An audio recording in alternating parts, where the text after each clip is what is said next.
Assalamualaikum warahmatullahi wabarakatuh. Perkenalkan, nama saya Reinhard Sebastian Manbo, Pendidikan Geografi Angkatan 2021 di kelas A dengan NIM 2102299.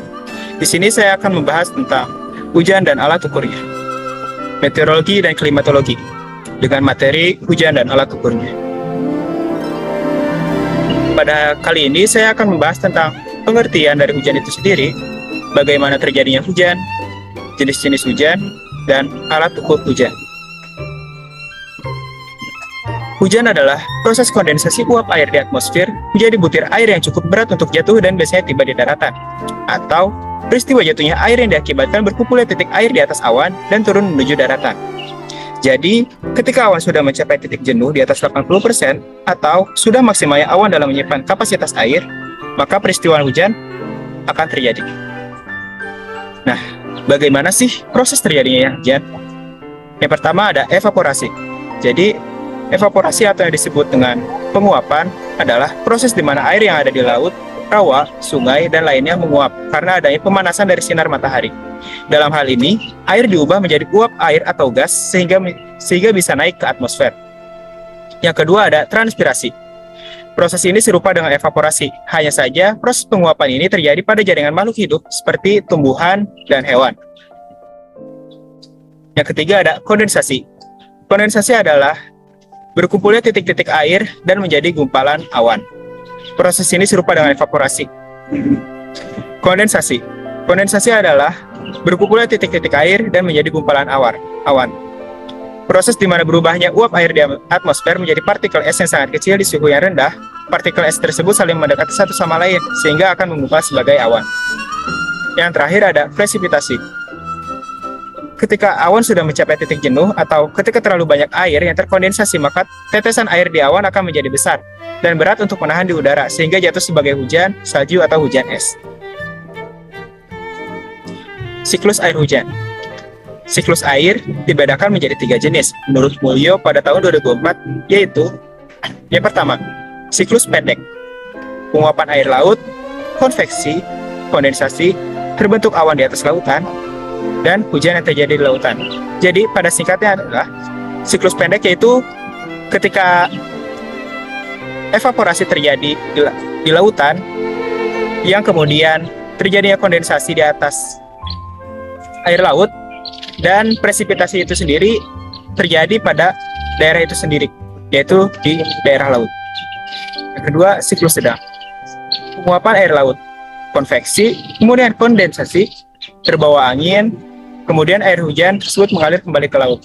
Jadi, simpelnya pada siklus sedang adalah ketika evaporasi terjadi di daerah laut, kemudian terjadi kondensasi atau berkumpulnya titik-titik air menjadi awan, dan awan yang telah hasil dari kondensasi tersebut terbawa angin menuju ke daerah lain, dan pada daerah lainlah terjadi hujan tersebut. Jadi terjadinya hujan tidak terjadi pada daerah tersebut atau di atas air laut. Yang ketiga, siklus panjang. Siklus panjang dimulai dari penguapan air laut, konveksi, turun hujan, terjadi aliran permukaan dan aliran bawah tanah.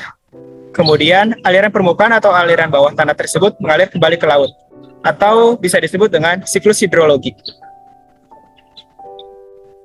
Jenis-jenis hujan. Yang pertama ada hujan siklonal. Hujan siklonal adalah hujan yang sangat berbahaya karena ditambah angin yang besar. Hujan siklon dapat juga disebut dengan badai siklon. Seperti halnya yang terjadi di NTT, badai siklon Seroja melanda sehingga mengakibatkan banjir di beberapa wilayah. Yang kedua ada hujan orografis. Hujan orografis adalah hujan yang diakibatkan oleh adanya uap air yang terbawa atau tertiup angin hingga naik ke atas pegunungan dan membentuk awan. Dan jika sudah mencapai titik jenuh, awan tersebut akan menurunkan air dan terjadilah peristiwa presipitasi atau hujan. Hujan yang terjadi di daerah pegunungan. Yang ketiga ada hujan zenital. Hujan zenital adalah hujan yang hanya terjadi pada garis ekuator atau garis hayal yang memisahkan belahan bumi timur dengan bumi selatan. Akibatnya, hal tersebut menciptakan peristiwa pertemuan angin pasat timur laut dengan angin pasat tenggara, yang kemudian angin tersebut naik dan membentuk suatu gumpalan-gumpalan awan di sekitar ekuator yang berakibatkan awan menjadi jenuh dan turunlah hujan. Yang keempat ada hujan frontal. Hujan frontal terjadi akibat pertemuan massa udara yang dingin dengan massa udara yang panas. Tempat pertemuan kedua massa udara tersebut adalah front. Itulah mengapa hujan ini disebut dengan hujan frontal.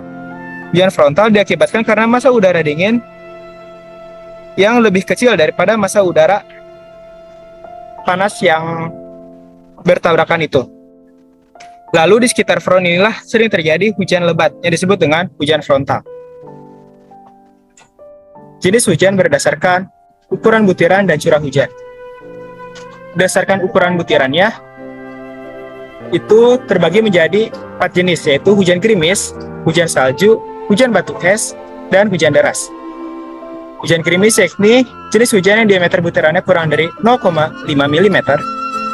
Yang kedua hujan salju, yakni jenis hujan yang terdiri dari sebuah kristal-kristal es yang suhunya berada di bawah 0 derajat Celcius. Dan hujan salju itu biasanya terjadi pada negara yang memiliki 4 musim. Yang ketiga ada hujan batu es, yakni jenis hujan curahan batu es yang turunnya dalam sebuah cuaca panas dari awan yang suhunya di bawah 0 derajat Celcius. Yang keempat ada hujan deras, yakni hujan yang curahan air yang turun dari awan dengan suhu di atas 0 derajat Celcius dengan diameter kurang lebih dari 7 mm. Berdasarkan besar curah hujan, definisi yang dijabarkan oleh BMKG atau Badan Meteorologi, Klimatologi, dan Geofisika. Pertama ada hujan sedang, yakni memiliki diameter berukuran 20-50 mm per hari. Yang kedua ada hujan lebat, yakni memiliki diameter berukuran 50-100 mm per hari. Dan yang ketiga ada hujan sangat lebat, yakni memiliki diameter berukuran di atas 100 mm per hari. Nah, alat pengukur hujan. Alat pengukur hujan salah satunya ombrometer. Ombrometer berbentuk seperti tabung yang bagian atasnya berbentuk corong untuk memudahkan proses penampungan air hujan. Curah hujan ini dicatat setiap hari dengan melihat beberapa milimeter air hujan yang ditampung di dalam tabung tersebut. Jadi seperti inilah bentukan dari ombrometer tersebut. Ini corongnya dengan luas 100 cm atau cm. Ini tabung. Dan ini keran untuk mengeluarkan air yang ada di dalam tabung ini. Dan ini gelas ukur untuk mengukur berapa milimeter dari hujan tersebut. Dan ini adalah kertas pencatat atau yang menyimpan data-data curah hujan. Dan jenis-jenis ombrometer yaitu ada ombrometer manual. Ombrometer manual adalah alat penakar hujan. Ini bersifat manual dan bisa berupa ember serta penampung yang telah diketahui skala, diameter, dan ukurannya. Yang kedua ada ombrometer otomatis. Ombrometer otomatis adalah ombrometer yang menggunakan mekanisme sudah otomatis tanpa campur tangan oleh orang lain sebagai proses dalam pencatatannya. Ombrometer juga memiliki hasil perhitungan yang sangat akurat daripada menggunakan ombrometer manual. Ombrometer ini juga bisa mengukur kondisi curah hujan yang tinggi dengan rendah dengan pencatatan waktu tertentu. Jenis ombrometer otomatis adalah penakar hujan tipe Hellman, tipping bucket, Bendix, wedging bucket, optical, tilting seatbone, dan floating bucket. Nah, cara kerja ombrometer itu sendiri adalah: 1. Dilakukan pengamatan untuk curah hujan yang dilaksanakan pada setiap jam 7 pagi waktu setempat dengan jam yang sudah ditentukan. Yang kedua, membuka kunci yang digembok agar air di gelas penakar hujan agar tertampung air ke dalam gelas tersebut. Yang ketiga, seandainya curah hujan melebihi 25 mm atau belum mencapai 25 mm, sebagainya keran ditutup terlebih dahulu. Hanya saja tetap melakukan pembacaan dan pencatatan. Yang keempat, untuk menghindari salah akibat paralaks, pembacaan tersebut yang terjadi pada curah hujan di gelas penakar didasarkan meniskusnya. Yang kelima, jika dasar meniskusnya tidak tepat pada garis yang ada atau ditentukan skalanya, sebaiknya diambil saja garis skala yang terdekat dengan keberadaan dasar meniskus. 6. Jika dasar meniskus tepat, berarti ambil di antara dua garis skala dan dibaca ketika angka yang berada pada diganjil.